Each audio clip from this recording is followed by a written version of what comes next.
Close your eyes and think of the weight of a single gold coin. Cold, unchanging, honest in its gravity. For thousands of years, that weight was the only truth the world knew. If you could touch it, melt it, or hide it beneath the earth, it was real. Yet, hidden beneath this simplicity, there has always been a quieter force at work. There exists a form of magic practiced openly by billions every single day. A magic so complete, so successful, that its impossibility is no longer questioned. This magic turns worthless paper into food, shelter, and survival.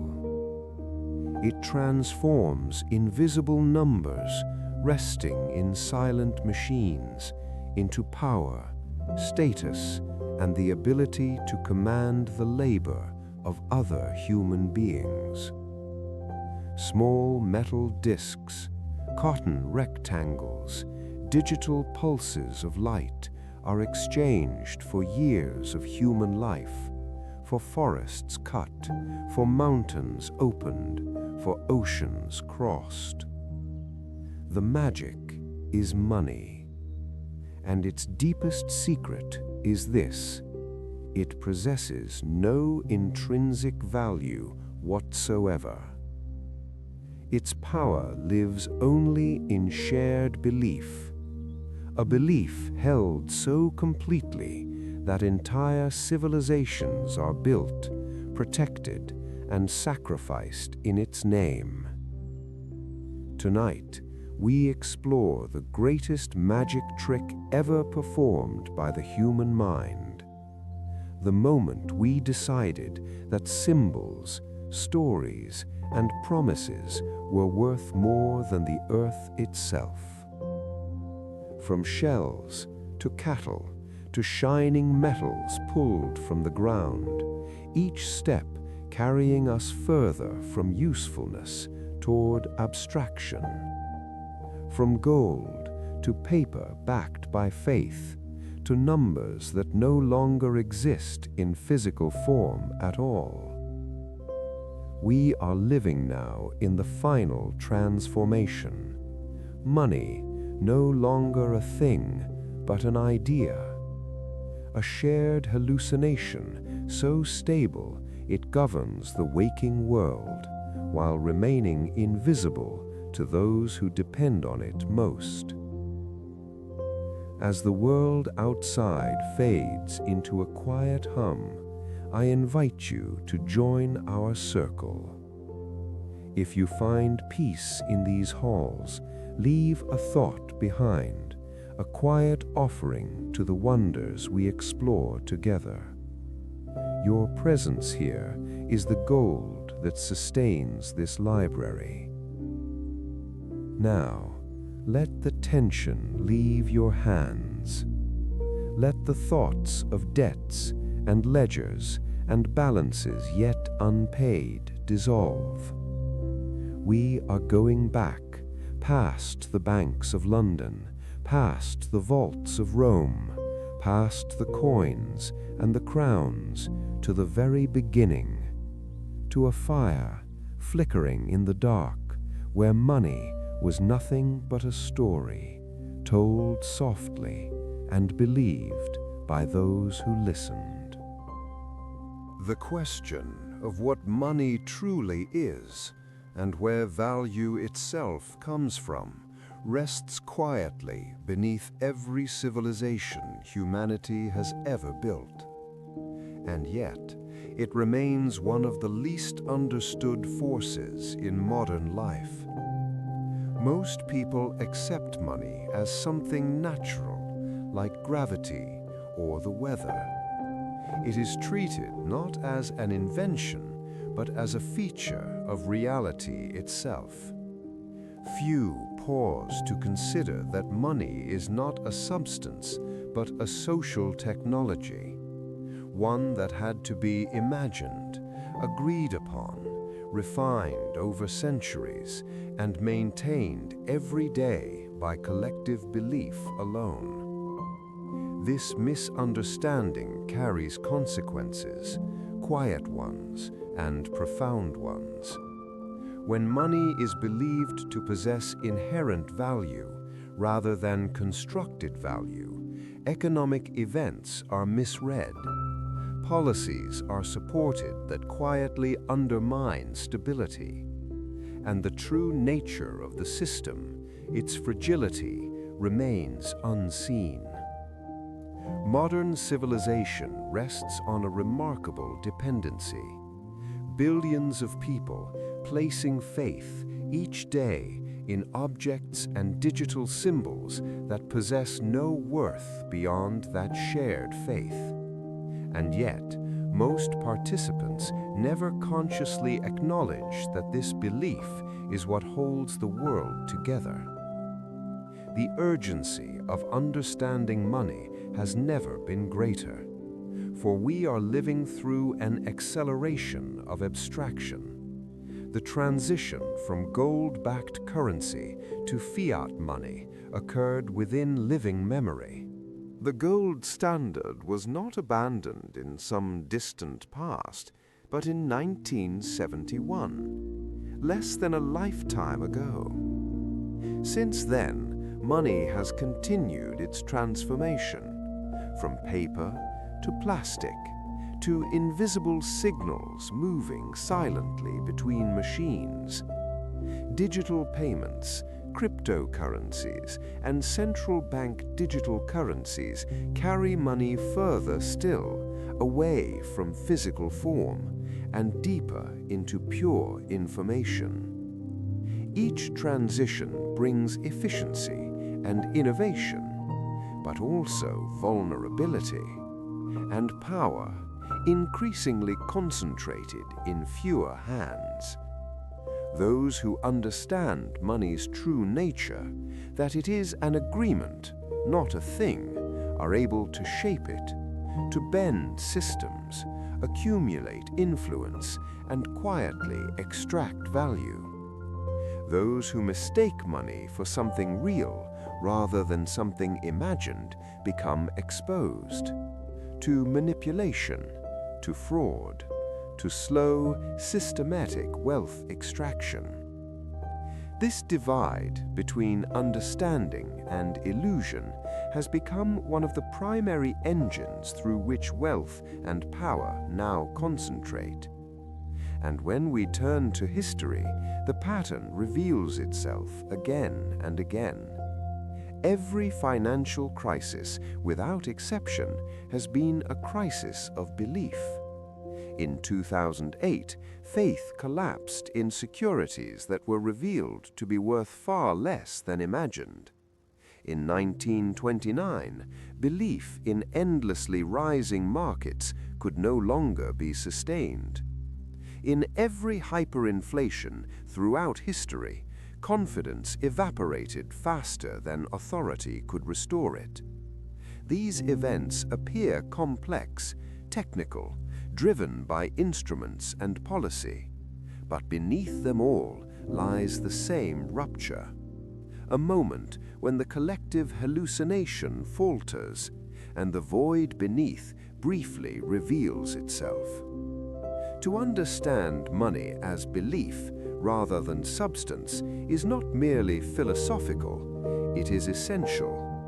For only then can we understand why crises spread like contagion, why confidence becomes the true currency of rescue, and why restoring belief matters more than restoring numbers. The story of money does not begin with coins or notes or numbers glowing softly on a screen. It begins instead with a problem, a quiet frustration felt long before it was ever named. In small communities where everyone knows one another and life unfolds at a human scale, exchange is simple. If I grow grain and you shape clay into pottery, we trade. Need meets need. Trust is personal. But as societies grow, as strangers multiply, and labor fragments into specialization, this simplicity quietly collapses. The economists would later give this failure a name: the double coincidence of wants. For barter to function, I must want what you produce at the precise moment you want what I produce. We must agree on value. We must exchange immediately. And once the exchange is complete, nothing remains to carry value forward into the future. There is no memory, no storage of effort, no way to pay later, to divide transactions, or to trade safely with strangers. Barter works only for the present moment. Civilization requires something more. And so, in different places, at different times, humans arrived at the same quiet solution. They chose objects, not to consume, but to believe in. These were the first intermediaries of exchange, what we now call commodity money. The objects varied, but the requirements were universal. They had to be desired, durable, divisible, portable, and scarce enough to resist effortless duplication. Across Africa, Asia, and the islands of the Pacific, cowrie shells quietly took this role. They were beautiful. They endured. They were difficult enough to obtain to retain meaning. Among Native American societies, wampum beads served a similar purpose. In pastoral cultures, wealth walked on 4 legs. Cattle became money. And from this, we inherit the word pecuniary from pecus. Salt, essential for survival, became currency in other regions. And from salt, we receive the word salary. These systems were humanity's first answer to money's deepest question. How do we store value so that time itself may pass without destroying it? By agreeing that certain objects would always be accepted, societies unlocked something extraordinary. A farmer could sell grain today and eat tomorrow. A craftsperson could accept payment without knowing what they would need next. The object mattered less than the agreement surrounding it. And quietly, almost imperceptibly, humanity discovered a truth it would spend millennia trying to forget. Value does not live in objects. It emerges from belief. The next transformation came not from trade, but from power. Metals had circulated for centuries: bronze, silver, gold, measured by weight, tested for purity. But weighing is slow, assaying is uncertain, and trade was accelerating. Around 600 years before the Common Era, in the kingdom of Lydia, a simple mark changed everything. Metal was stamped, weight was guaranteed, trust was transferred from the scales to the sovereign. Coins no longer required weighing, they could be counted. But something else had entered the system: political authority. Coins were valuable not only because of metal, but because power stood behind them. And power soon learned a dangerous lesson. If value comes partly from trust, then metal can be reduced while belief remains. Thus began debasement. Roman emperors perfected it. Silver quietly drained from the denarius until nothing of value remained except the memory of worth. Prices rose, confidence cracked, and the pattern echoed forward through time. Kings, emperors, dynasties all learned the same temptation: create money and spend the future. Then, in China, money took its final leap. Paper. At first, a receipt, then a promise, and finally, belief alone. Marco Polo watched in astonishment as paper commanded real wealth. Money created at almost no cost, yet obeyed as though it were gold. The spell was complete, and as always, it worked until it didn't. Too much paper, too little restraint, and belief dissolved faster than authority could restore it. The lesson was written, then forgotten, again and again. For this is the rhythm of money. In the next chapter, we will watch belief grow stronger than metal and promises replace substance entirely. But for now, rest. The fire still burns. As we move toward the modern world, money sheds its final disguises. Not through sudden revolution, but through quiet institutional invention. In the year 1694, on an island shaped by trade, war, and debt, a new experiment began: the Bank of England. It was not merely a bank, it was a revelation.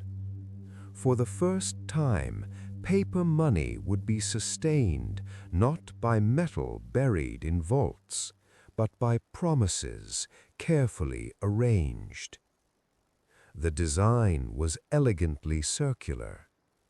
The bank issued notes and lent them to the government. The government promised to repay. That promise became the backing of the currency. The notes could, in theory, be redeemed for gold, but in practice, few ever bothered. So long as confidence endured, gold could remain undisturbed. Thus emerged a remarkable structure: money backed by debt, debt backed by taxation, taxation backed by economic activity, and economic activity sustained by money retaining its value. A circle, perfect, fragile, and powerful. The entire edifice rested on one quiet assumption: that belief would hold. It did, and in doing so, it revealed something essential. Money does not require intrinsic value.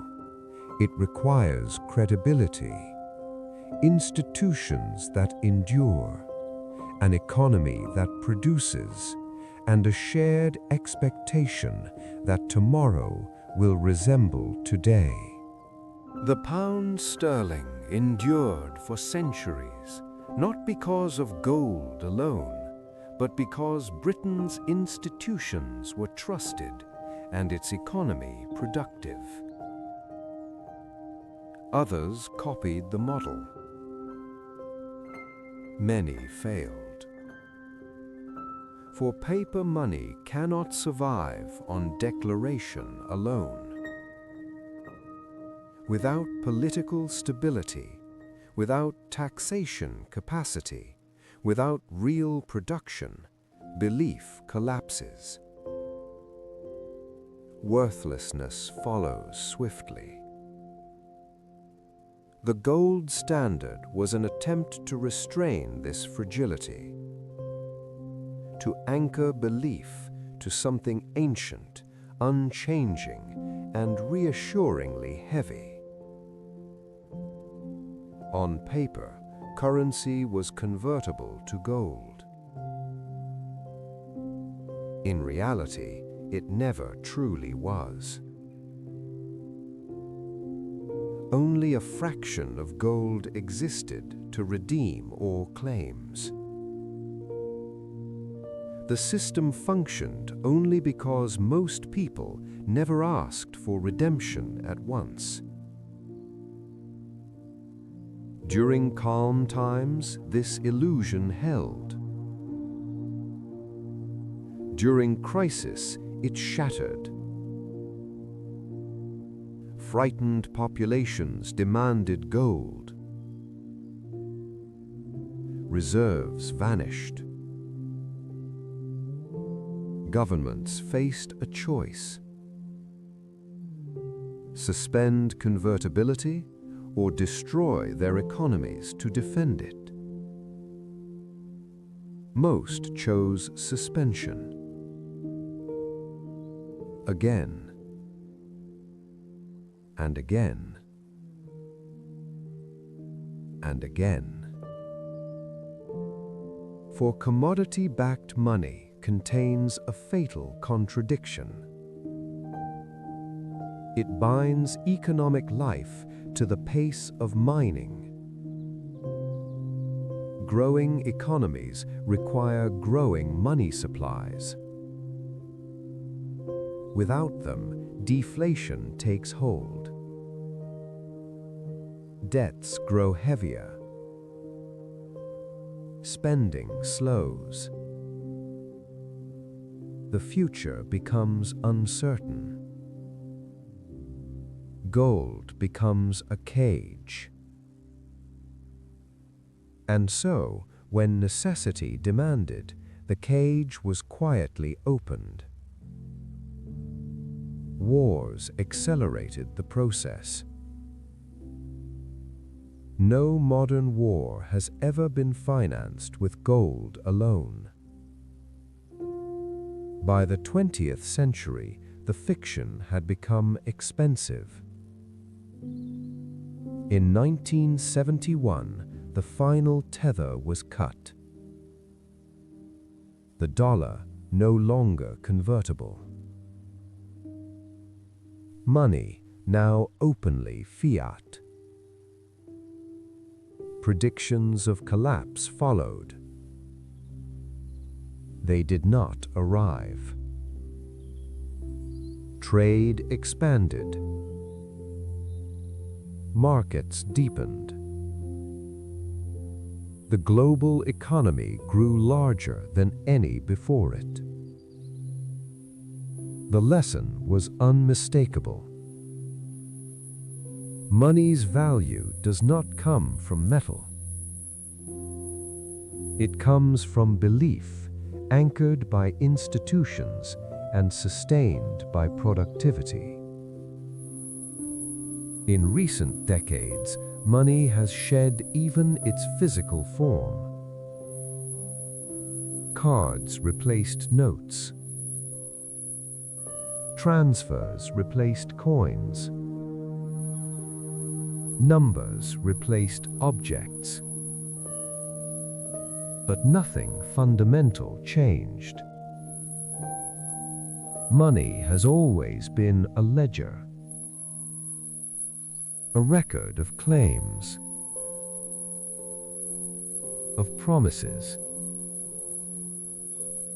of who owes whom and by how much.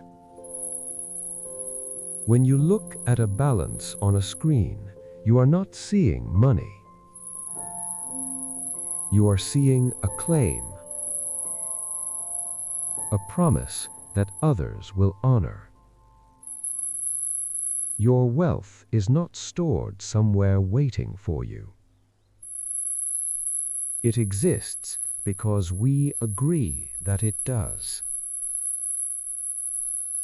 In the next chapter, we will examine what happens when belief fractures and confidence turns to fear. But for now, rest. The ledger is quiet. To understand how money acquires value, we must look not at vaults or banks or laws, but inward, into the quiet mechanisms of the human mind and the social fabric that binds it. For money does not persuade by force, it persuades by agreement. The foundation of this agreement is something economists call network effects, a simple idea with enormous consequences.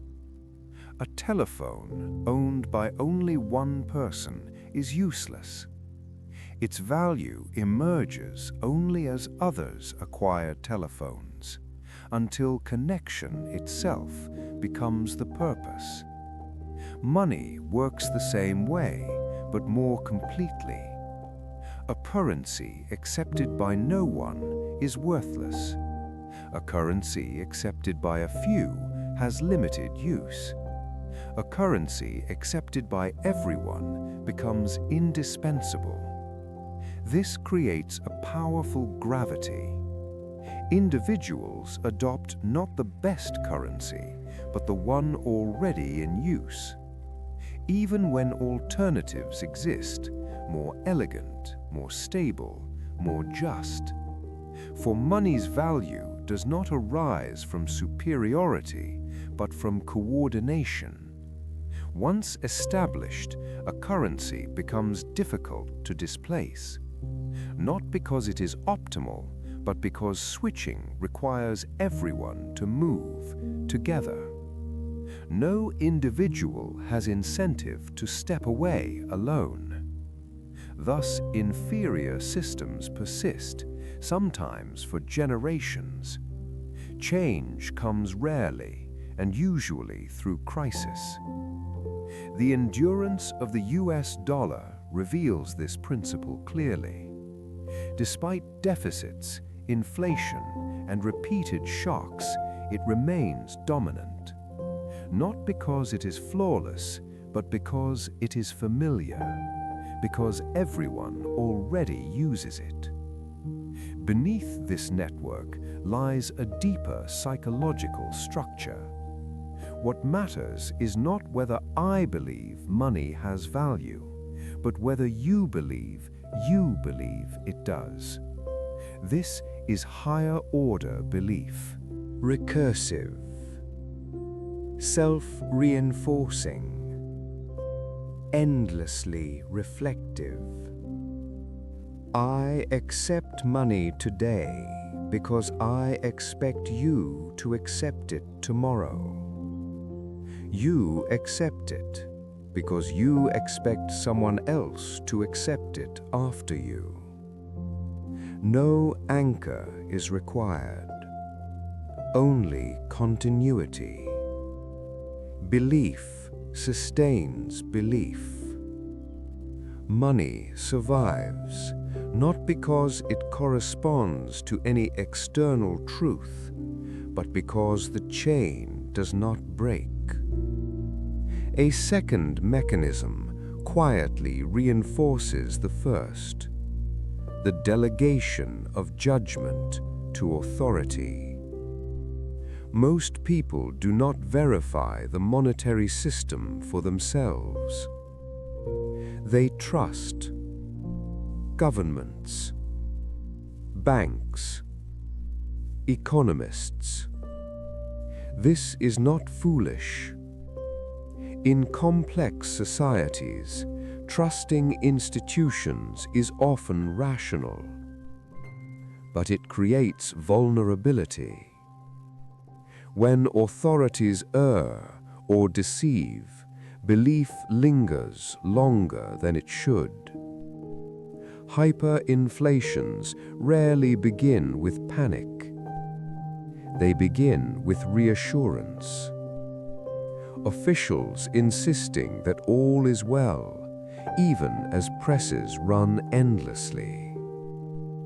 People continue accepting money not because it makes sense, but because authority has not yet failed in visible ways. The collapse comes suddenly, when reality overwhelms reassurance.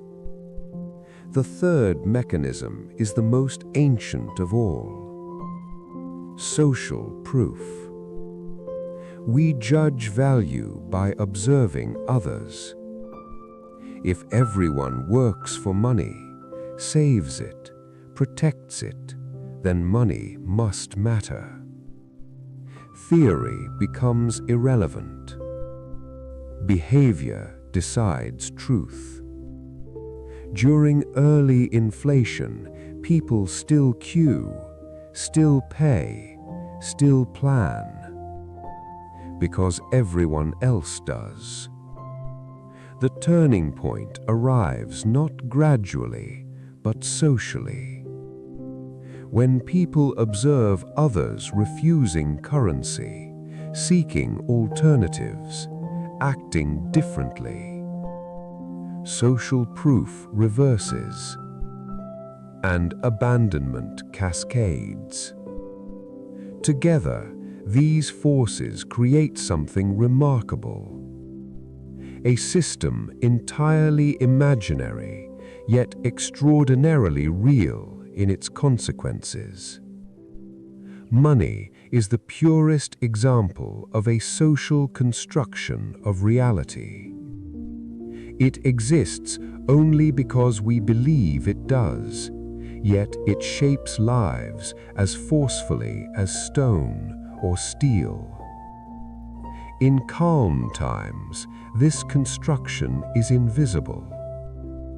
Money feels natural, inevitable, permanent. Only during crisis does the scaffolding appear.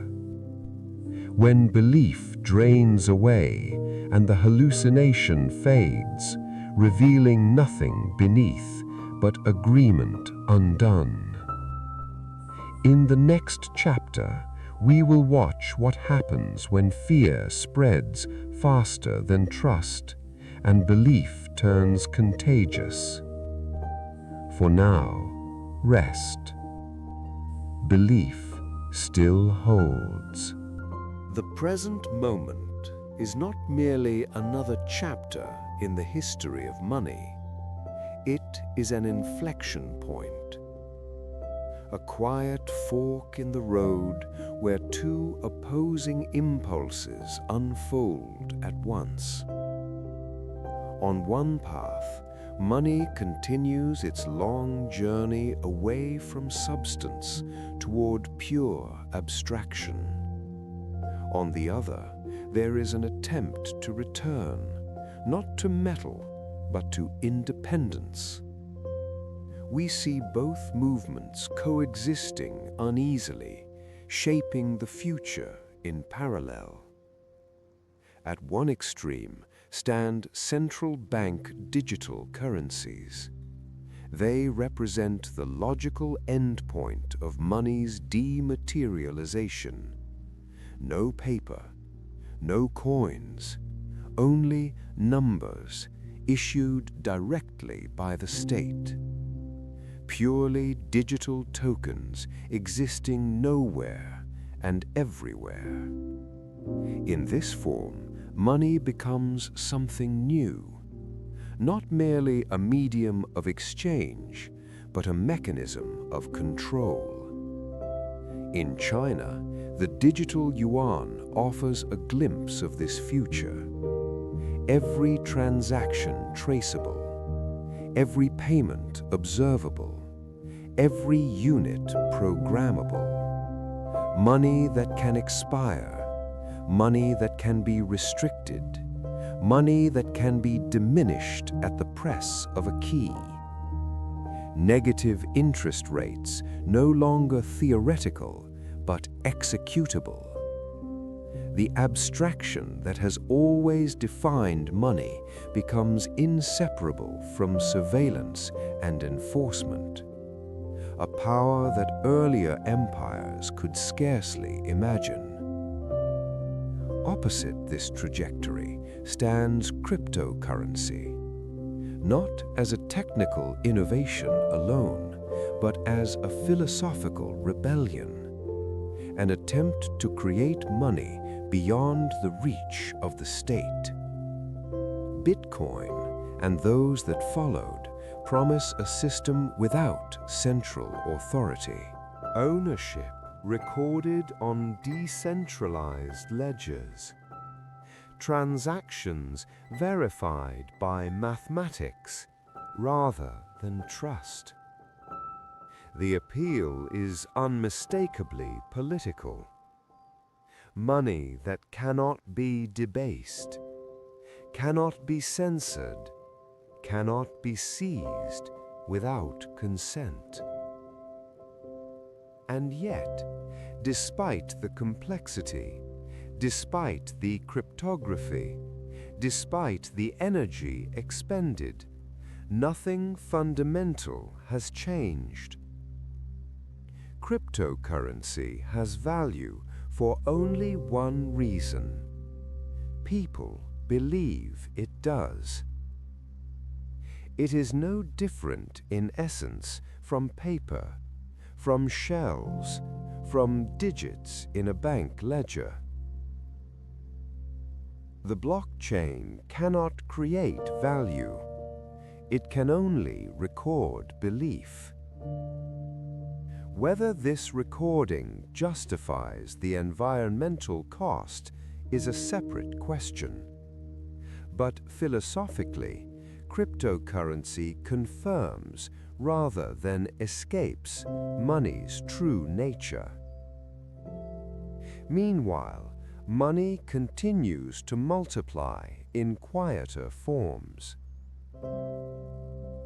Credit card points, airline miles, platform balances stored inside digital ecosystems. These instruments behave like money. They store value. They enable exchange. They exist only within agreed systems. Technology firms now intermediate vast flows of value. Apple, Amazon, Alibaba. Their platforms increasingly resemble private monetary systems. They succeed not by issuing currency, but by solving convenience, efficiency, frictionless exchange, trust embedded in design. Once again, we see the enduring truth. Anything can function as money if enough people accept it. Modern economics now reflects this reality. Money is no longer defined by what it is made of, but by what it does. A medium of exchange, a unit of account, a store of value. This functional understanding liberates money and endangers it. Liberation from the limits of metal, danger from the temptation to create endlessly. The era of low interest rates and quantitative easing has tested this balance. Trillions created with keystrokes, an act that gold could never permit. And yet, The predicted collapse did not arrive because belief expanded alongside supply. Productive economies absorbed the new money without breaking trust. Still, a question lingers in the silence. Is there a limit beyond which belief cannot stretch? Or can abstraction continue indefinitely without consequence? History offers no final answer, only patterns and warnings. In the final chapter, we will reflect on what it means to live inside a system built entirely on belief, and whether awareness changes our fate within it. For now, rest. The future is still being imagined. To see money clearly as collective belief rather than objective fact is to see something else emerge from the shadows. Power. Not loud power, not theatrical power, but quiet, structural power. When money is mistaken for a natural phenomenon, like gravity or weather, this power disappears from view. But once we understand money as a social agreement, a story we all agree to inhabit, the question becomes unavoidable. Who gets to write the story? Throughout history, those who controlled money creation have exercised influence far beyond their productive contribution. Ancient kings stamping their faces into metal, medieval goldsmiths issuing paper claims against vaults few ever saw, modern central banks expanding balance sheets with keystrokes, even cryptocurrency miners solving abstract puzzles to claim newly minted tokens. Different mechanisms, the same result. The power to create money is the power to command real resources without producing real value. It is the ability to extract wealth from everyone who uses the currency through dilution, through debasement, through inflation, the most subtle tax ever invented. This power has never gone uncontested. History is filled with struggles over who should control money and under what limits. The modern system of central banking represents one such resolution. In theory, money creation was removed from the hands of politicians and entrusted to technocrats. Institutions described as independent, guided by targets, inflation, employment. The reasoning was pragmatic, almost cynical. Elected officials facing voters face irresistible temptation. Spend now, create money quietly, avoid unpopular taxes.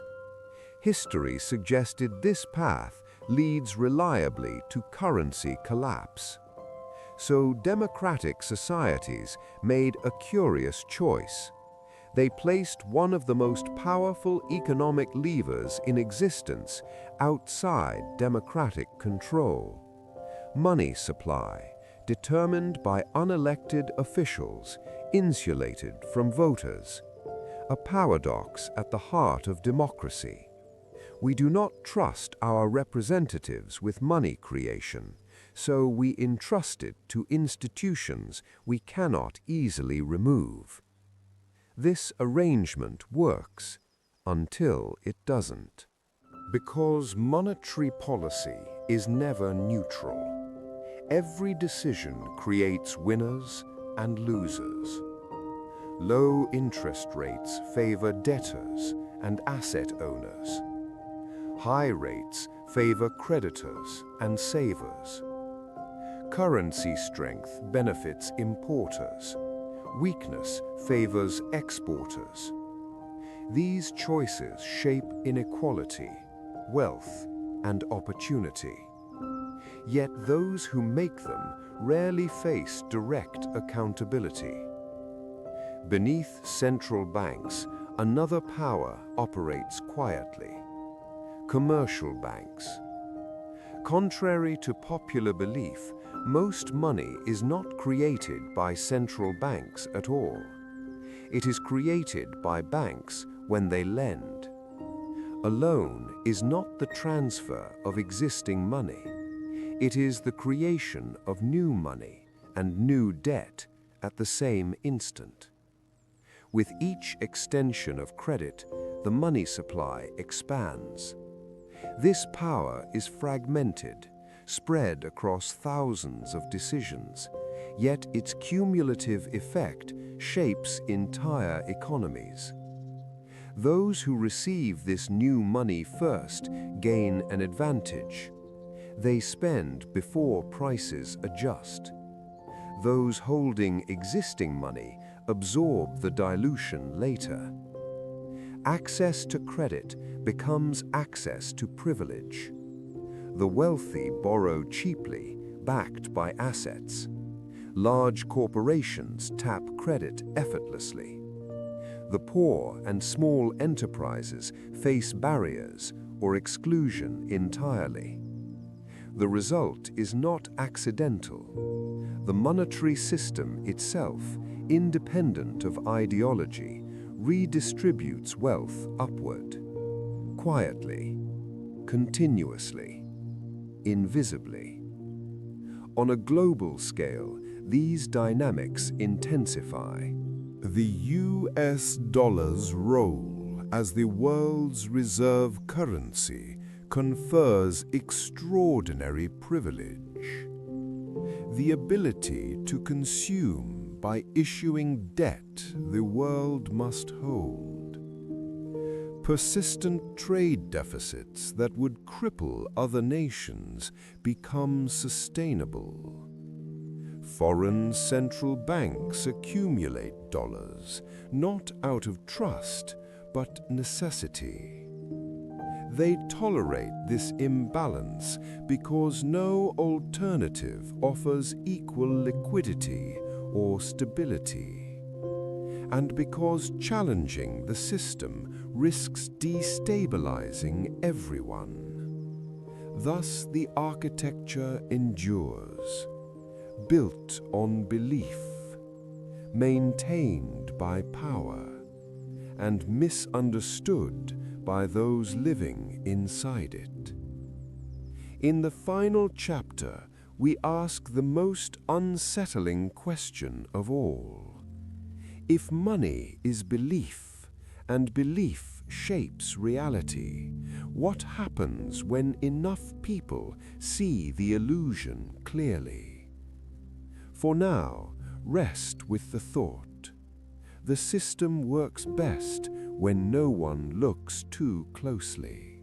The transformation of money from object to symbol to signal is accelerating.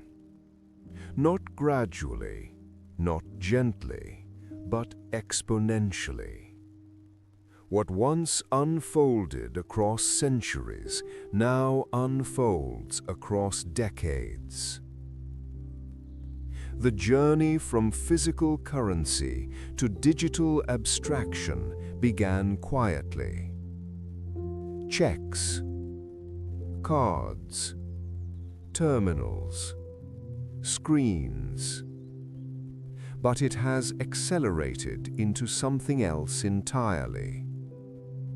In most advanced economies, money no longer exists as matter. It exists as entries, signals, permissions. Physical cash now forms a shrinking shadow of the monetary system. In parts of the world, even that shadow is fading. In China, mobile payment platforms have become so dominant that cash itself has become inconvenient. Economic participation now requires access to digital systems owned by corporations, observed by the state. Money is no longer something you hold. It is something you are permitted to use.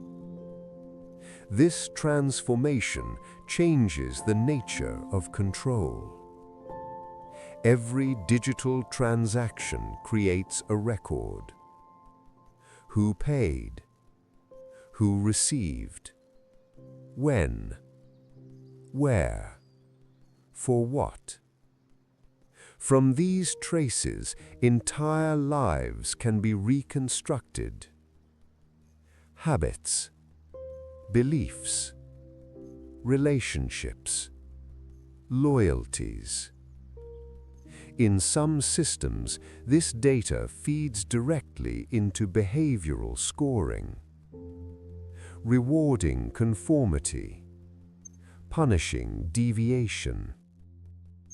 In others, the surveillance is privatized. Corporations collect the data. Algorithms analyze it. Institutions request access. Different structures, same capability. Control without force. Compliance without chains. In a digital system, exclusion is instant. Accounts frozen. Payments blocked. Access revoked. No seizure. No court. No confrontation. Only silence. The next evolution deepens this power further. Programmable money, currency that is no longer neutral, no longer fungible, no longer free. Money that knows what it is for, money that expires, money that refuses certain purchases, money that behaves differently depending on who holds it. Spending enforced, saving restricted, choices guided, behavior shaped. At this point, money ceases to be a medium of exchange. It becomes a behavioral instrument, a tool of population management. And yet, this future is not driven by conspiracy. It emerges from convergence, efficiency, convenience, security, optimization. Each step appears rational. Each improvement solves a problem. Each innovation feels benign. But history teaches a pattern. Power once created is rarely surrendered. Surveillance once normalized only expands. Control once possible is eventually used. Thus the trajectory reveals itself toward money that is entirely digital, entirely monitored, entirely controllable. A system where belief, the collective hallucination that gives money value, is fused with architecture that shapes behavior itself. Not through force, not through violence, but through design. Soft power, silent power, invisible power. And the most unsettling truth of all, most will welcome it, because it will arrive as convenience, as safety, as progress, as comfort, and only later will it reveal what it truly is. Not a monetary system, but a control system that uses money as its interface. Rest now in the quiet knowledge that abstraction always appears gentle before it becomes absolute. The final revelation is simple and unbearable. Value is not discovered.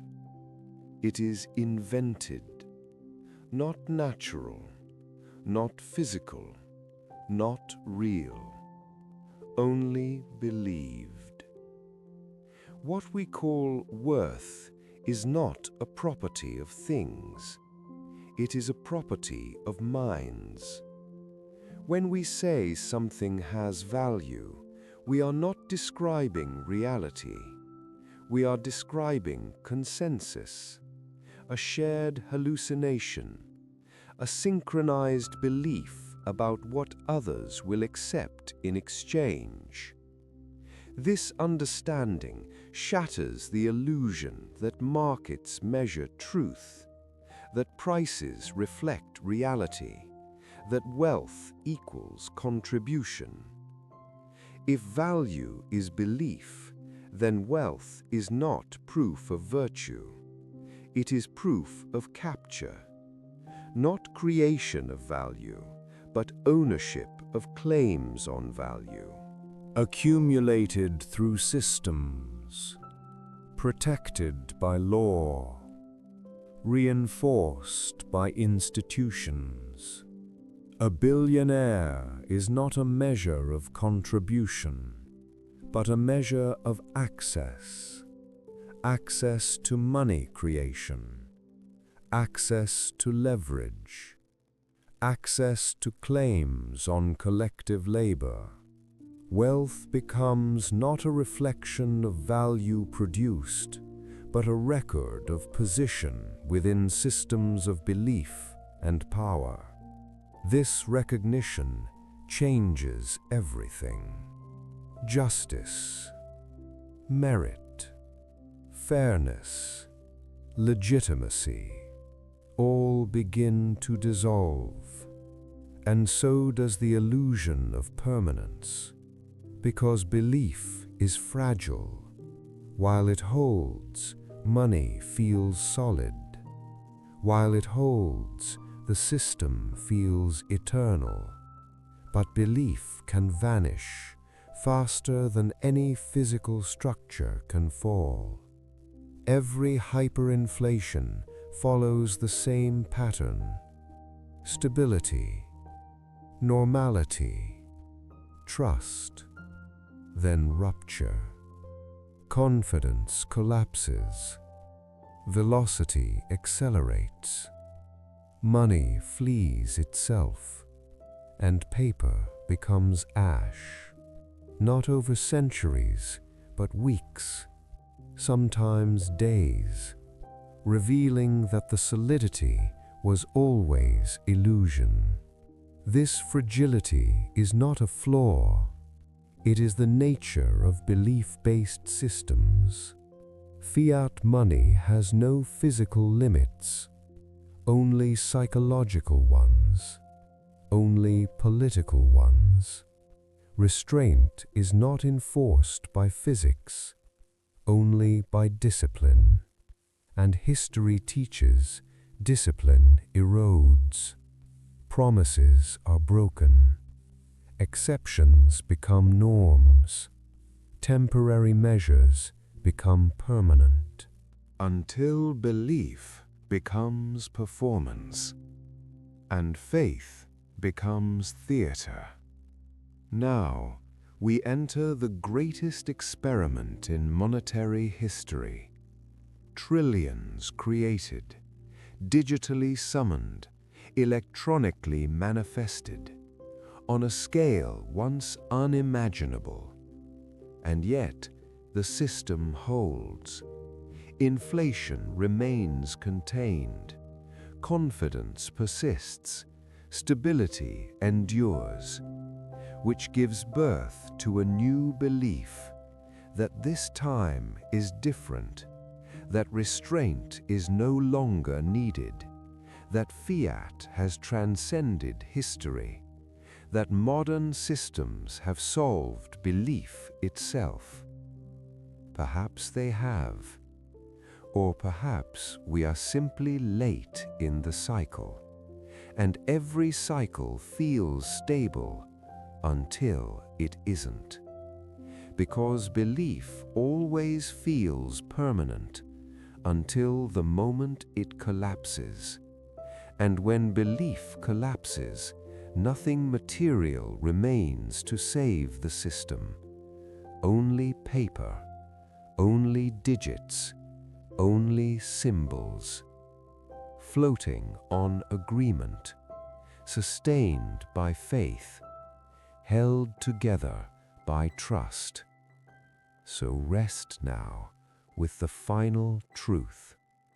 Money is not real. Value is not real. Wealth is not real. Only belief is real.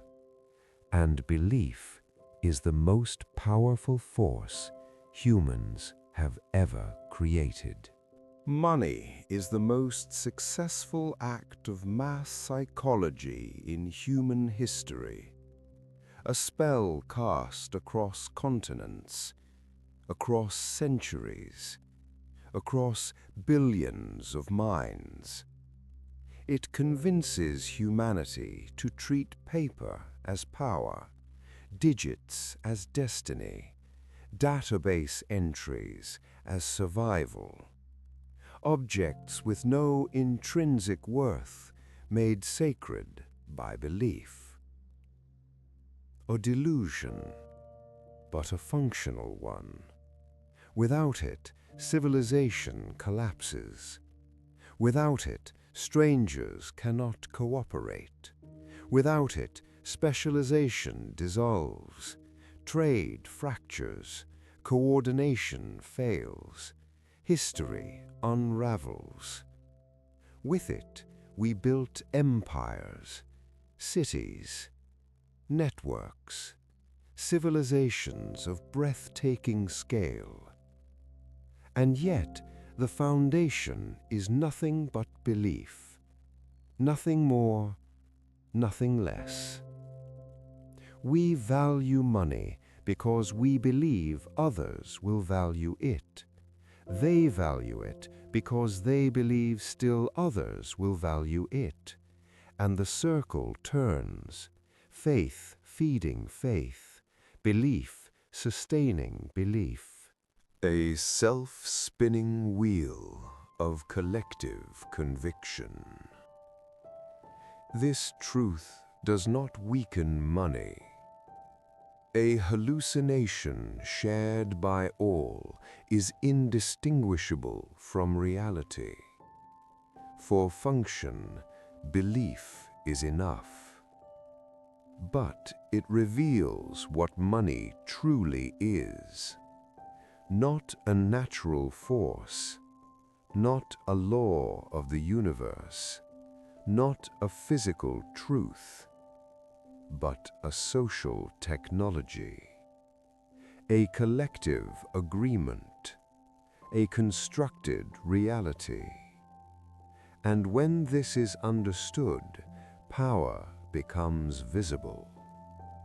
Those who create money do not merely manage economies. They shape societies. They sculpt futures. They command civilizations.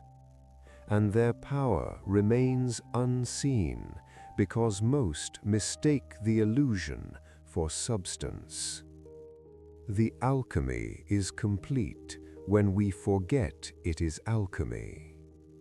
When we treat transformation as origin. When we believe so fully that belief disappears. Now, money accelerates toward abstraction. From commodity to metal to paper to digits to programmable information. From substance to symbol to signal. From object to idea. Yet its essence never changes. It is a ledger, a record of claims, a map of obligations, a memory of who owes whom. From clay tablets to papyrus, to parchment, to paper, to servers, to cryptographic chains. Only the form evolves, the fiction remains. We now live in the final metamorphosis. Money becoming thought, becoming code, becoming information, becoming control systems. And with this transformation, the foundations of power are revealed. If value is belief, if wealth is constructed, if money is fiction, then no distribution of power is natural, no hierarchy inevitable, no system permanent. What exists, exists by agreement. What endures, endures by consent. Not conscious consent, but habitual belief. The alchemy of money is not metal into gold. It is belief into power, fiction into structure, agreement into empire. We cannot escape the spell. We cannot abandon the fiction. Civilization depends on it. But we can see it. We can name it. We can understand it. And understanding changes the relationship. Money becomes a tool, not a god. A creation, not a law. The hallucination continues because it is useful, because no better coordination spell exists, because abandoning it would cost more than sustaining it. So the conjuring endures, the spell holds, the magic works, but only because we believe, only while we believe. And in that circle of belief lies its power and its fragility.